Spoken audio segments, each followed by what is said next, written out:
Hi viewers, welcome to our channel.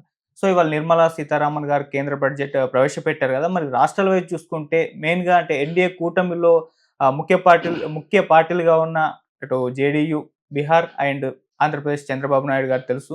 మరి రాష్ట్రాలకి కేంద్ర బడ్జెట్‌లో ఎటువంటి వెసులుబాటు కల్పించారు? ఎటువంటి బడ్జెట్ ఈ రాష్ట్రాలకు కేటాయించారు అన్నదొకటి మాట్లాడదాం. అండ్ మన తెలంగాణ రాష్ట్రానికి ఈ బడ్జెట్‌లో ఏమన్నా వెసులుబాటు కనిపించారా? లేదా లాస్ట్ టైమ్ మరి నిరాశపరిచారు గదా! మరి ఈసారన్నా కాస్త కేటాయించారా లేదన్న విషయాలన్నింటిని కూడా డిస్కస్ చేయడానికి ప్రెజెంట్ మనతో పాటు ప్రముఖ చార్టర్డ్ అకౌంటెంట్ సుబ్బారావు గారు ఉన్నారు. వారితో ఒకసారి మాట్లాడి మొత్తం వివరాలను తెలుసుకునే ప్రయత్నం అయితే చేద్దాం. సార్ నమస్కారం సార్. నమస్కారం అండి. సార్ ముందుగా వచ్చేసి ఆంధ్రప్రదేశ్ రాష్ట్రానికి ఈ రోజు ప్రవేశపెట్టిన బడ్జెట్‌లో అంటే ఏ విధంగా కేటాయించారు?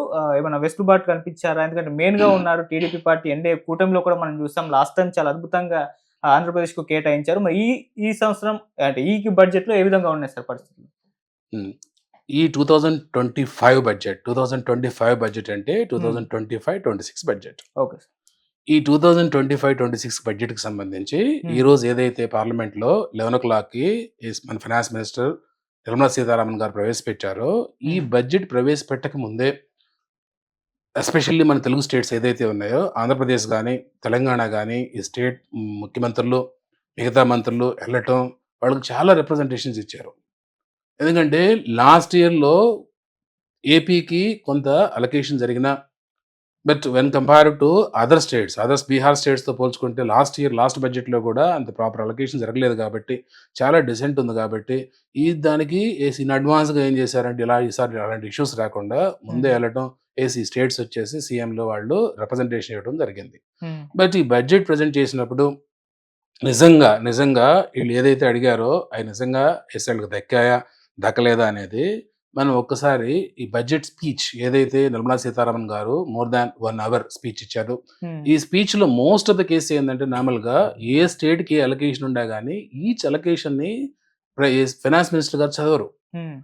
బట్ ఆ ప్రాసెస్‌లో ఎక్కడన్నా కాస్త మేజర్ అలొకేషన్ ఉన్నా, మేజర్ కాంట్రిబ్యూషన్స్ ఏమన్నా ఉన్నా, మేజర్ సపోర్ట్ ఏమన్నా ఉన్నా గాని ఓకే. దాన్ని స్పెసిఫై చేస్తారు. ఓకే.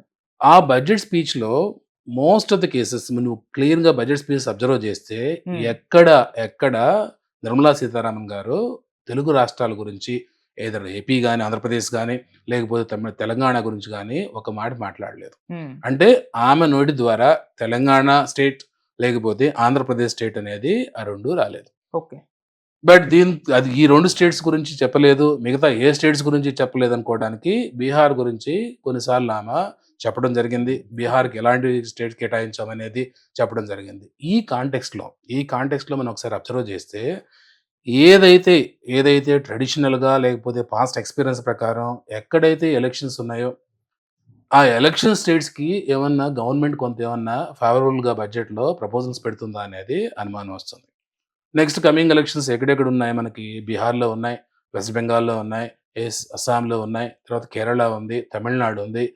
ఈ స్టేట్స్‌లో ప్రో బీజేపీ అంటే బీజేపీ గవర్నమెంట్స్ గాని, లేకపోతే బీజేపీ అలయన్స్ ఉండే గవర్నమెంట్స్ గాని, ఆ స్టేట్స్‌కి కొంత ప్రయారిటీ అనేది ఉందనేది ఈ బడ్జెట్‌లో మనకి స్పష్టంగా తెలుస్తుంది. అవును.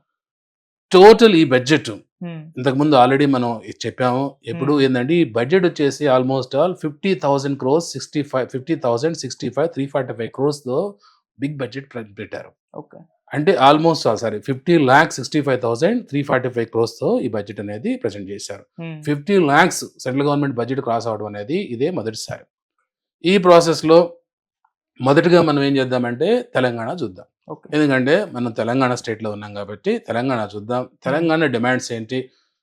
తెలంగాణ డిమాండ్స్‌కి ఏమన్నా బడ్జెట్‌లో ఏమన్నా అలొకేషన్ జరిగిందా? అలొకేషన్ జరగకపోతే ఏంటి వాళ్ళ ఉద్దేశ్యం ఏంటి? అనేది మనకి జనరల్‌గా పబ్లిక్ ఒపీనియన్ గాని, లేకపోతే ఈరోజు అదర్ న్యూస్ పేపర్స్‌లో ఇందాక వచ్చిన ఒక గంట ముందు వచ్చిన న్యూస్ గాని చూస్తే అర్థమవుతుంది.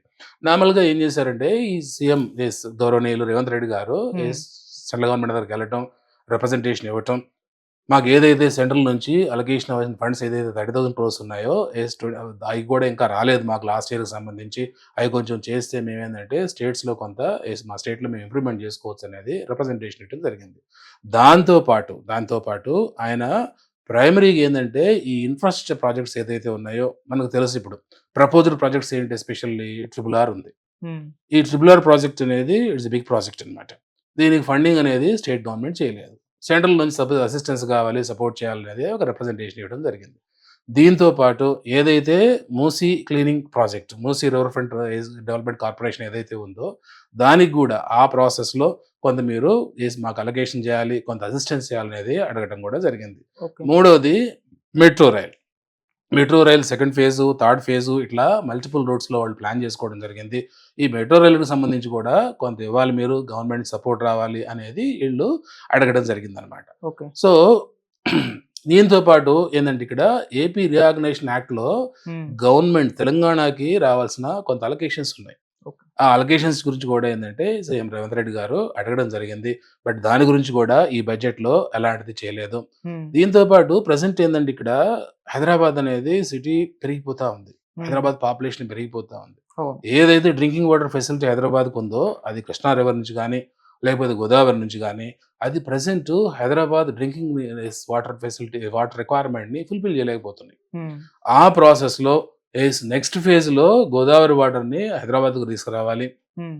అనే ప్రాసెస్‌లో ఆ గోదావరిని నెక్స్ట్ ఫేజ్‌లో తీసుకురావాలంటే అది కూడా క్యాపిటల్ బడ్జెట్ అవుతుంది కాబట్టి, హ్యూజ్ ఓకే. బడ్జెట్ అవుతుంది కాబట్టి, దాని గురించి కూడా కొంత అడగడం జరిగిందనమాట. హ్మ్. సో, ఈ డిమాండ్స్ ఏదైతే ఈ డిమాండ్స్ అనేమో యాక్చువల్‌గా ఈ రిక్వైర్మెంట్స్ స్టేట్ గవర్నమెంట్ ఏదైతే వాళ్ళకి రిప్రజెంటేషన్ ఇచ్చిందో, వాటిల్లో ఒక్కదాన్ని కూడా ఎక్కడా గాని బడ్జెట్‌లో అడ్రెస్ చేయటం గాని, అలొకేట్ చేయటం గాని జరగలేదు. ఓకే. సో, ఆ పర్స్‌పెక్టివ్‌లో నార్మల్‌గా ఎవరేమనుకుంటారు, అందరూ ఎవరనుకున్నా గాని ఏమనుకుంటారు, అయ్యో! తెలంగాణ గవర్నమెంట్‌కి ఏమి ఇవ్వలేదు. ఎందుకంటే తెలంగాణలో కాంగ్రెస్ గవర్నమెంట్ ఉంది కాబట్టి, సో, ఇవ్వలేదు అనేది ఒక రకమైన అపోహ జనాల్లో డెఫినిట్‌గా ఉంటుంది. సో, ఈ బడ్జెట్‌లో నార్మల్‌గా తెలంగాణకంటూ స్పెసిఫిక్ అలొకేషన్ ఎక్కడ మనకి కనిపించలేదు.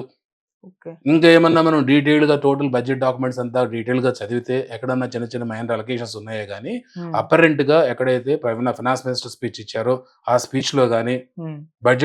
బడ్జెట్ సమ్మరీస్‌లో గానీ, మనకి ఎక్కడా గూడా తెలంగాణకి అలొకేషన్ జరిగినట్టు గానీ, ఈళ్ళ డిమాండ్స్‌ని వాళ్ళు కన్సిడరేషన్ తీసుకున్నట్టు గానీ మనకైతే కనిపించలేదు. ఓకే. రెండోసారి నిరాశపరిచారు. ఆ! లాస్ట్ టైమ్ కూడా ఇవ్వలేదు. ఒక రకంగా మీరు చెప్పినట్టు నిరాశపరచటమే. అవును. నిరాశపరచడం ఏంది డెఫినిట్‌గా ఇంజస్టిఫికేషన్ జరిగిందని మనం చెప్పొచ్చు. హ్మ్. నార్మల్‌గా వాళ్ళు చెప్పేదేంటంటే, ఇక్కడ సెంట్రల్ గవర్నమెంట్ చాలా ఇచ్చిందని చెప్తారు. హ్మ్. ఇప్పుడు నేషనల్ పాలిసీలో నీతి ఆయోగ్ ప్రకారం ఏందంటే, కొంత రెవెన్యూ సెంట్రల్ గవర్నమెంట్‌కొచ్చే రెవెన్యూ ఎప్పుడు గూడా స్టేట్ గవర్నమెంట్ చూస్తుంటది. హ్మ్. ఈ డిఫరెంట్ స్టేట్ గవర్నమెంట్స్ వచ్చే రెవెన్యూ సెంట్రల్ పూల్‌లోకి వెళ్తుంది కాబట్టి, ఆ సెంట్రల్ పూల్ నుంచి ఏం చేస్తారంటే, డిఫరెంట్ మీన్స్‌లో స్టేట్ గవర్నమెంట్‌కి ఫండింగ్ చేస్తుంటారు. ఓకే. అందుట్లో ఒకటి డెవల్యూషన్ ఆఫ్ టాక్స్ రెవెన్యూస్. హ్మ్.